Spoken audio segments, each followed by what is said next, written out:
Lihat semua, lihat semua.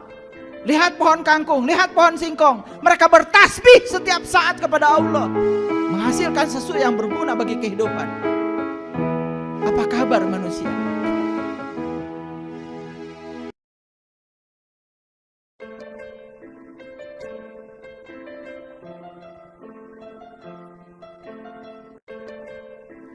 Jadi kesadaran itu perlu knowledge. Perlu knowledge.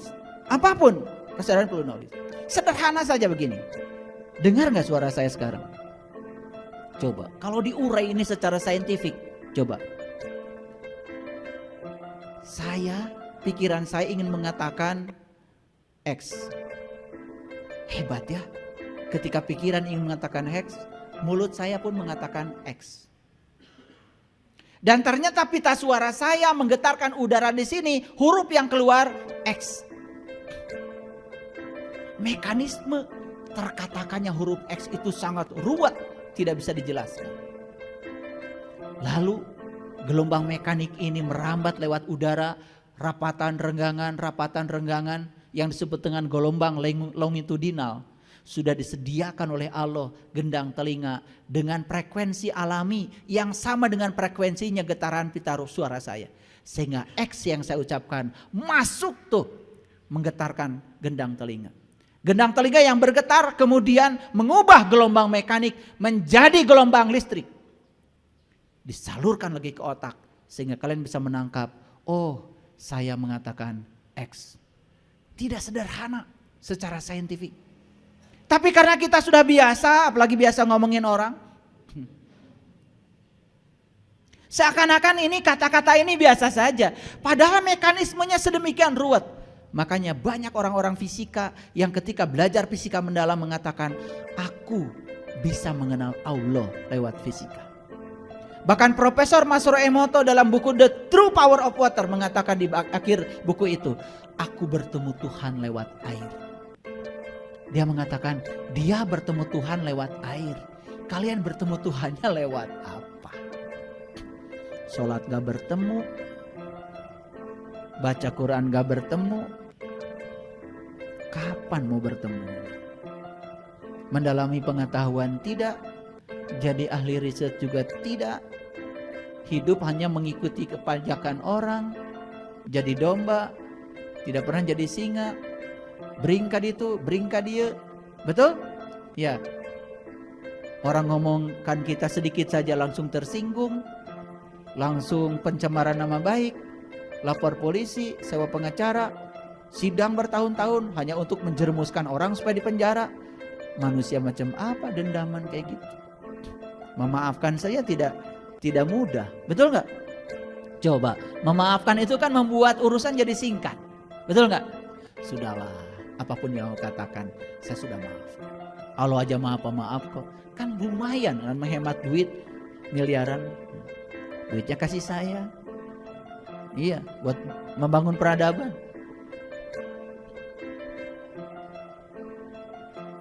Lanjut? Ya. Yang kedua, sadar bahwa kita dicipta untuk tujuan Sang Pencipta. Sadar nggak? Sadar nggak? Sadar nggak bahwa kita dicipta bukan untuk kita? Kita dicipta untuk tujuan Allah, bukan untuk tujuan kita. Kalau kita sadar bahwa kita dicipta untuk tujuan Allah, ya stop ngatur-ngatur Allah. Gimana Allah saja, baru hidup dimulai. Pertanyaan saya, sudah begitu nggak hidup kita? Kalian tuh terlalu soleh, habis sholat ngatur-ngatur Allah, supaya Allah ngikutin keinginan kamu. Kalau Allah ngikutin keinginan kamu, bangga diceritakan sama tetangga, Allah mah baik banget sama saya, apapun permintaan saya dikabulkan. Itu bukan soleh, sebenarnya itu sombong karena kamu merasa kamu sudah sukses mengatur Tuhan supaya Tuhan ngikutin keinginan kamu, begitu bukan? Lus, kapan mau jadi muslimnya? Kapan mau mencontoh Nabi Ibrahim? Ibrahim kan mengatakan inna sholati wa nusuki wa mahyaya wa mamati lillahi rabbil alamin la syarikalah wa bizalika umirtu wa ana awalul muslimin. Apapun perintahmu ya Allah, Aku ikut perintahmu. Wa bidzalika umirtu wa ana awwalul muslimin. Karena hari ini aku mengawali diri sebagai seorang yang berserah diri. Itu yang diajarkan Ibrahim begitu. Kalian kalau sholat doanya gimana? Inna sholati wa nusuki wa mahyaya wa mamati lillahi rabbil alamin la syarikalah wa bidzalika umirtu wa anna minal muslimin. Gitu kan doanya. Nabi Ibrahim aja yang sudah hidupnya, matinya, sholatnya, ibadahnya untuk Allah tidak mengatakan saya muslim, tapi mengatakan ini awal saya muslim. Keren banget. Keren. Itu pelajaran di Quran. Makanya saya juga ngikutin Nabi Ibrahim aja. Saya kalau sholat inna sholati wa nusuki wa mahyaya wa mamati lillahi rabbil alamin la syarikalah wa bidzalika umirtu wa ana awalul muslimin. Semoga ini awal aku jadi seorang yang berserah diri ya Allah. Saya tidak berani mengatakan wa ana minal. Gak berani saya. Dan semua kata-kata yang saya ucapkan betul-betul terkondisi oleh pikiran saya, sadar sesadar-sadarnya sepenuhnya. Lanjut. Nah, sadar bahwa kita adalah makhluk cahaya untuk mencahayakan semesta. Yuk, sadar nggak kalau kita ini makhluk cahaya? Sadar nggak? Kalau makhluk cahaya harusnya bercahaya. Harusnya kalian datang ke semesta ini mencahayakan semesta. Apa yang terjadi? Datang ke sini malah membuat kegelapan semesta. Sudah dimulai belum hidupnya? Inilah masalah besar kita. Kita takut kehidupan berakhir, padahal kehidupan kita belum pernah dimulai. Sadar nggak bahwa kita adalah hasil buah cinta, sehingga harus menjadi sumber cinta? Sadar? Yuk, selesai kajian ini. Oh, saya ini hasil buah cinta. Gara-gara ayah ibu saya berpelukan, saya ada. Maka saya ingin memeluk, saya ingin menumpahkan cinta kasih saya kepada siapapun. Pada semua makhluk di semesta ini. Mereka yang membenci saya, mereka yang baik kepada saya akan tumpahkan cinta kasih saya kepada mereka. Baru kehidupan dimulai. Saya punya cerita. Jadi ada seseorang menitipkan uang 100 juta sama istri saya untuk berbisnis. Setiap bulan dia sudah dapat hasil 10 juta. Jadi sebetulnya dalam waktu sekian lama itu uang 100 juta itu sudah balik. Bahkan lebih dari itu karena sebulan 10 juta. Suatu saat bisnis, namanya bisnis tidak selalu jalan, kolab bisnis. Saya tidak tahu dulu.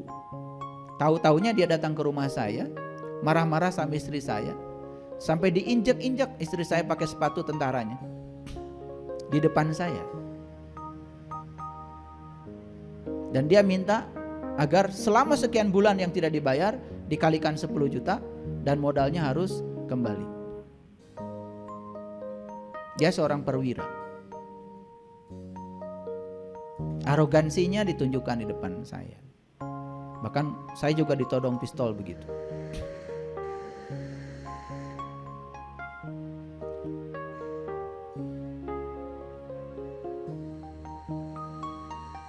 Saya bilang sama istri saya, kita harus baik tetap sama dia. Kita bayar semua permintaannya. Sampai 6 tahun saya tidak menerima gaji sebagai PNS. Diambil semuanya sama dia. 6 tahun. Sepeser pun saya tidak terima gaji. Dan saya tidak kekurangan sama sekali. Di situ saya belajar dengan istri saya, bagaimana kita bisa menyayangi orang yang seperti itu kepada kita. Dan ternyata dia meninggal. Saat meninggal, dia meninggalkan anak-anaknya. Saya bilang sama istri saya, kita bantu kuliah anak-anaknya. Wisuda, kita datangi wisudanya. Di situ kita belajar. Agama itu praktek. Tidak cukup dengan kata-kata.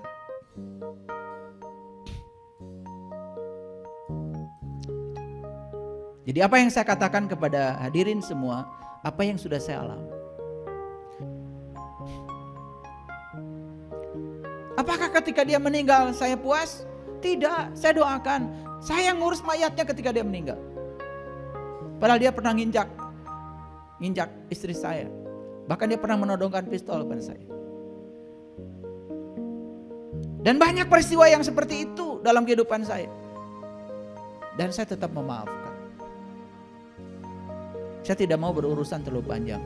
Karena saya ngambil jalan pintas. Memaafkan itu ternyata lebih keren. Membuka ruang bagi diri kita sendiri. Kalau kita sudah begitu, hidup baru dimulai.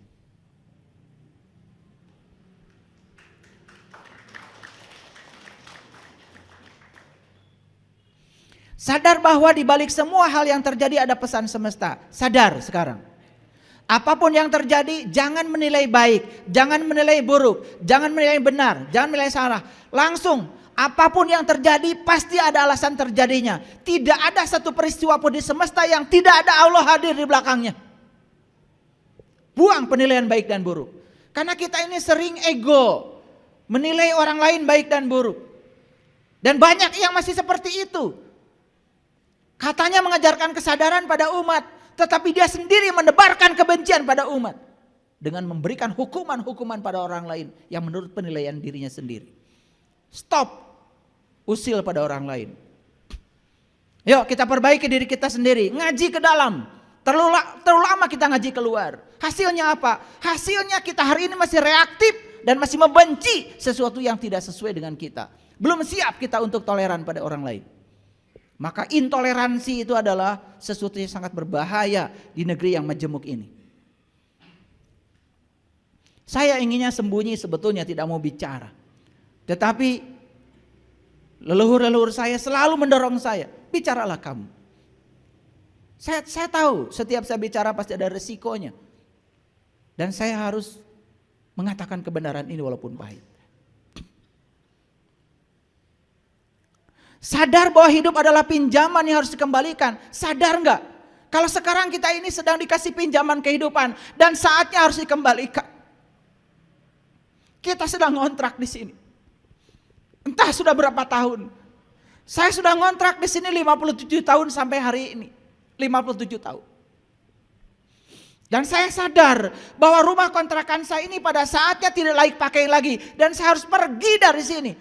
Dan saya sudah menyiapkan rumah masa depan untuk jiwa saya, bukan rumah masa depan buat tubuh saya. Saya sampai sekarang tidak pernah amanat pada anak istri saya, nanti kalau saya mati saya kubur di mana. Saya juga tidak punya uang untuk membelikan kuburan mahal, tidak ada. Nanti kalau saya mati tubuh saya silakan kamu mau asingkan saya kemana, nggak peduli. Karena saya sudah tidak ada di situ lagi. Tidak perlu dikeramatkan tubuh saya, tidak perlu. Saya bukan siapa-siapa, saya tidak punya apa-apa. Saya juga tidak tahu apa-apa, saya bukan siapa-siapa. Saya hanya menjalankan tugas semesta. Saya malu sama pohon pisang yang setiap hari dia menghasilkan pisang, disumbangkan kepada semesta. Dan mereka tidak pernah memakan buah pisang satupun. Dan mereka tidak pernah membicarakan tempat istimewa setelah mereka menyumbangkan semuanya. Hanya manusia yang terus berhalusinasi tempat istimewa setelah kematian. Lihat semua, lihat semua. Lihat pohon kangkung, lihat pohon singkong. Mereka bertasbih setiap saat kepada Allah. Menghasilkan sesuatu yang berguna bagi kehidupan. Apa kabar manusia?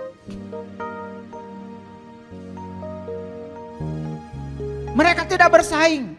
Tidak pernah bumi ingin menjadi matahari, tidak pernah matahari ingin menjadi bumi. Mereka hanya menjalankan peran yang diberikan semesta. Sendiri-sendiri mereka tasbih.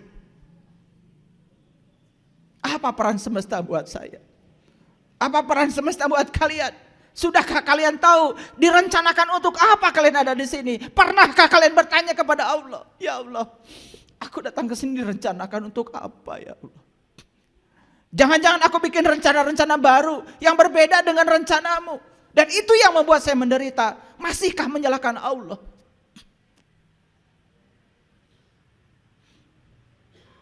Sadar bahwa hidup ini adalah pinjaman. Dan pinjaman harus dikembalikan pada saatnya. Pertanyaan saya satu. Pertanyaan pada diri saya. Ketika nanti rumah saya ini tidak layak pakai lagi, saya keluar dari sini. Di mana saya mau tinggal? Dan saya harus pasti punya tempat saya yang lebih baik dari yang sekarang.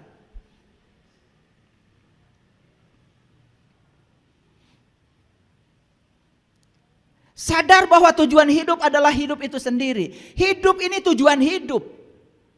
Hidup ini sudah tujuan hidup.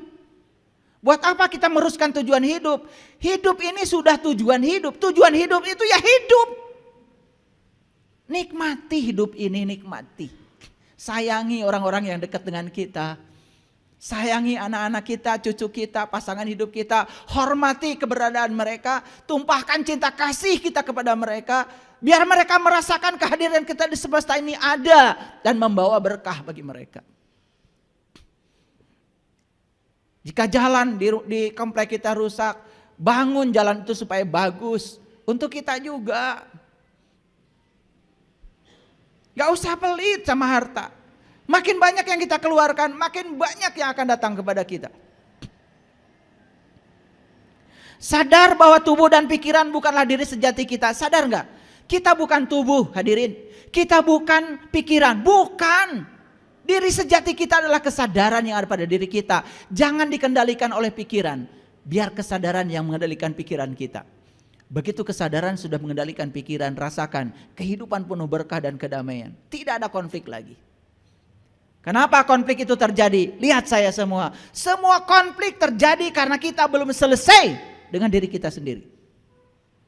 Bereskan semuanya. Berdamai dengan diri sendiri. Baru hidup dimulai.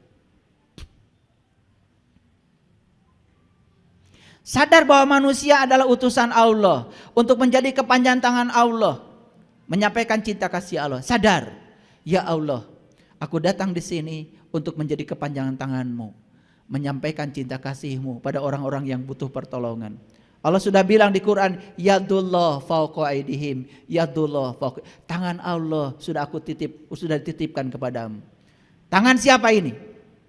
Tangan Allah. Tangan siapa ini? Tangan Allah. Sadar kalau ini tangan Allah. Dan tangan ini bukan untuk menyenangkan kamu. Untuk menyenangkan Allah. Bagaimana cara menyenangkan Allah? Tolong orang-orang yang butuh pertolongan. Tolong itu. Allah tidak perlu ditolong oleh kita. Tolong tetangga kita. Tolong mereka yang tidak makan. Tolong mereka yang tidak bisa sekolah. Tolong mereka. Ketika kita menolong mereka, itulah menolong Allah yang sebenarnya. Lucu ya. Banyak orang yang rajin ke tempat ibadah setiap hari dengan tetangga tidak akur. Saya tidak ngerti Tuhan mana yang kamu sembah. Tuhan yang gaib kamu sembah-sembah, Tuhan yang nyata kamu abaikan. Kamu rajin ke tempat ibadah tetapi di rumah konflik terus. Dengan anak konflik, dengan istri konflik, dengan suami konflik. Tuhan mana yang kau sembah? Yang gaib kamu sembah-sembah, yang nyata ada di rumah kita, tidak pernah kita hargai keberadaannya. Yuk kita mulai menyadari bahwa menolong Allah adalah menolong orang-orang yang nyata di hadapan kita. Buka mata kita, lihat rekening kita, lihat berapa banyak titipan Allah kepada kita. Semua pemberian Allah, tidak ada milikmu. Semua pemberian. Orang-orang yang sadar kalau semua pemberian pasti tidak mudah untuk memberi, tidak sulit untuk memberi. Baru hidup dimulai. Sadar bahwa manusia ada di dunia untuk berkontribusi mempercantik dunia. Yuk saya menyadarkan. Kalian sekarang tidak tinggal di akhirat. Kalian tinggal di dunia. Kita tinggal di dunia, tujuan Allah untuk berkontribusi mempercantik dunia ini. Dan siapa yang berkontribusi mempercantik dunia ini, insya Allah tempatnya di akhirat akan bagus. Jangan mimpi tempat di akhirat bagus kalau Anda di sini menebarkan kebencian, menghina orang.